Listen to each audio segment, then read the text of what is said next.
but let's talk a little bit more about the sax and go in depth. Okay.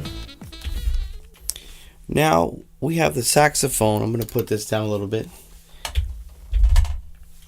And we have what they call the neck. Okay. Now there's different names for this, but the neck is what it's most commonly known for. And the neck has a key as well. Okay. And this is the octave key. This is also a very delicate key. And if you're not careful, if you push it too hard or bend it, it could not close right. Okay. Now this brings me to another point. Okay. And here's what they have: the cork. This is cork, and the mouthpiece goes on there. This is the neck, the cork, and the octave key. Now you see each one of these keys on the saxophone have a material, right?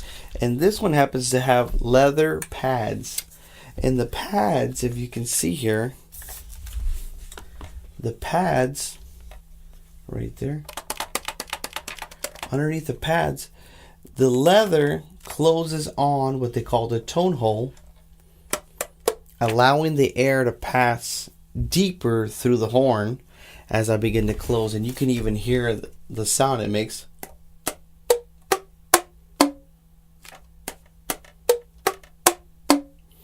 Now that concept is, as the sound gets lower, as I close the pads, the sound gets deeper as well. So the more pads I have closed, generally, the deeper the sound.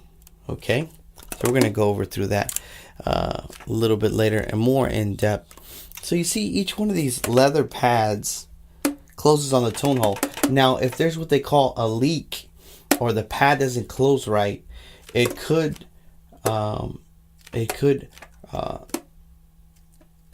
stop you from playing certain notes, and it could make certain notes harder to play, and some notes might even not come out at all.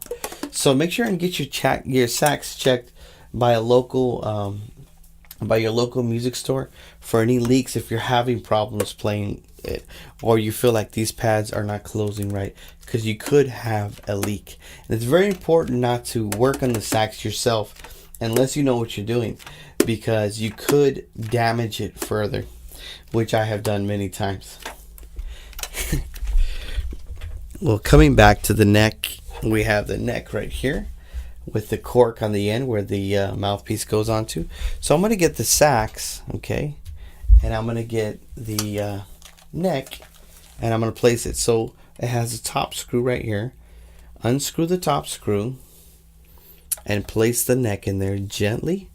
Okay, you see it has two screws actually. The one that we're going to use is the right screw, the one that tightens this metal sleeve. Okay, now gently apply pressure. I like to work my neck in there, not just shove it in there. That way I'm sure I'm not bending anything. Okay, now tighten the screw. Okay, kind of straighten it a little bit, tighten the screw. Okay, to where it kind of has a position. Your neck, make sure it's not over here or over there, but it's kind of pointing at you. All right.